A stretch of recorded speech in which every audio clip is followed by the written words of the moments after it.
I came to America in 1981. I left Czechoslovakia because my life there became difficult, and I was at the point that I decided to leave, and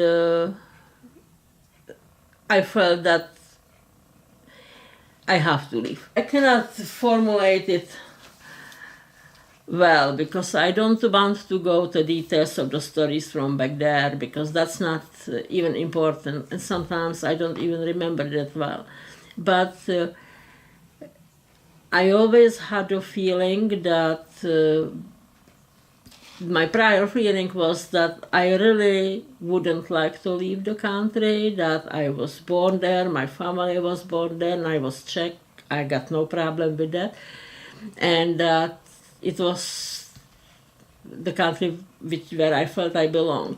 But as the life went, I felt less and less part of anything which was there, and I felt like a foreigner in my own home. So once got that feeling, I got to the point that I could live any place in the world. And the place what I chose was America because I wouldn't feel comfortable in any one nation country in Europe like Germany, France, England, or something like that. And America is that's how at least I saw that the mix-up of everybody who who is looking for opportunity here. So that's why I choose America. And the same thing was my husband. Back then he was only the boyfriend, but we both we were going almost together, and we both agree on it. When I came to America, I was not prepared for whatever I came. I must say I imagine America differently. I would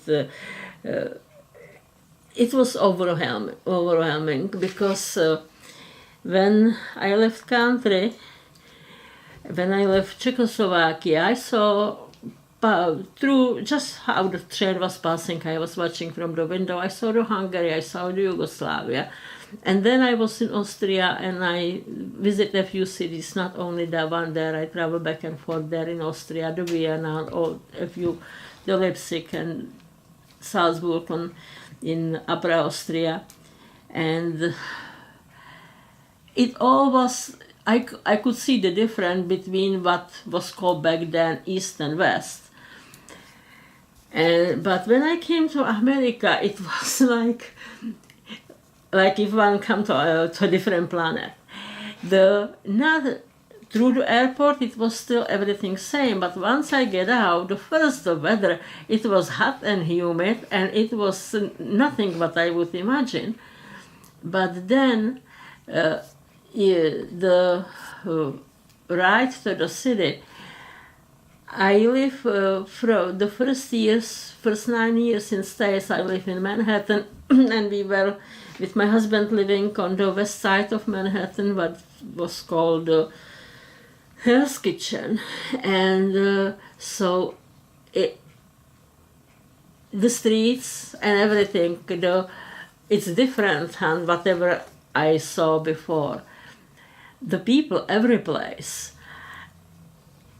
Now, I didn't speak English. I spoke a little bit German, or at least say I understood, but it's hard when all of a sudden you don't understand anybody. And I must say I learn fast because I want to understand. I read a lot books and stuff. I was swearing the citizenship. I was proud that I was giving that opportunity. And it was very important day for me. I probably will remember it was small ceremony, but I will remember that forever. And it was an achievement. And I am here now longer than I was in a country where I was born. And I may say that America over the years gave me what the motherland, fatherland never did or never actually never admitted I should get it there, but in America I got it, and altogether I am happy here.